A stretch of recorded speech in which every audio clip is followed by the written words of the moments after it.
the reason Japan chose not to invade the Western United States during the Second World War is because Japan knew that there was massive gun ownership along the West Coast, and they knew that they weren't dealing with a military that would stop them. They were dealing with a civilian force that would stop them. And so that alone prevented some pretty nasty things from happening to the Western United States.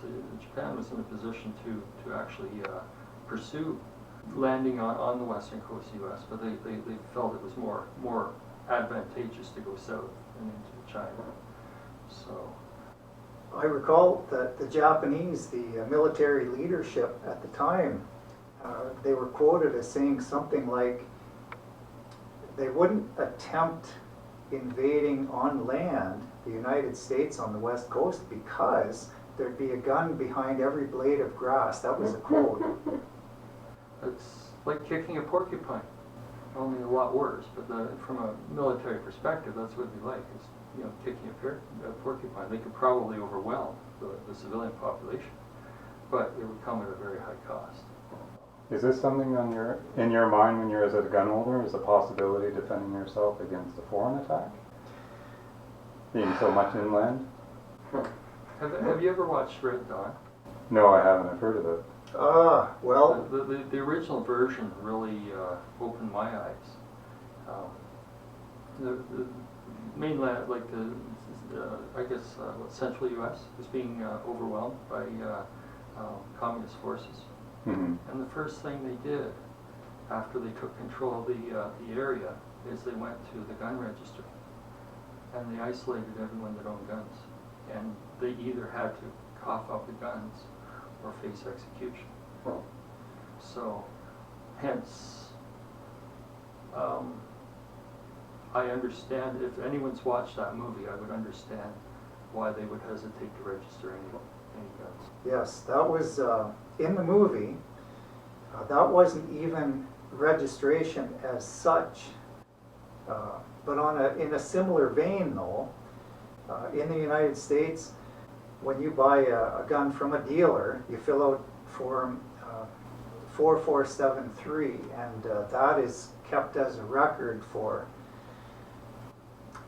the bureaucracy keeps changing the rules, but that's kept on record for some number of years. And yes, in the movie, that's what the communists look through to see who owned what. Это маникомио! Вы хотите меня видеть? Да, да. Идите в спортивная и рабочая викиде и принесите мне государственная форма 4473. Well, from a bureaucratic point of view, like you're saying already, you think there is too much bureaucracy involved with gun ownership. What would you feel is the ideal? Would it be no registration required at all, or somewhere in between what we have now and that extreme?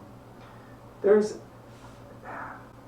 to people that have never taken an interest in the gun world, this may sound radical, but really, if you carefully think things through, there's no reason to have to bar gun ownership from anyone, because here's why. Because that was just a sample from episode 1 of the Purple Microphone. To hear what Dennis Dill says next, click the link in the description below. Find out why almost any form of public gun control is immoral, frivolous, and about as smart as kicking a porcupine. Please also like and share this video with your friends and family. And as always, these videos are made possible thanks to your generous tax-deductible donations. To make a contribution to keeping Canada free of immoral and frivolous government overreach, please click the donate button in the description below. Thank you. And don't you be worried about those porcupines. It's just a myth that they can shoot those quills. This production was approved by the Perth-Wellington Electoral District Association of the People's Party of Canada.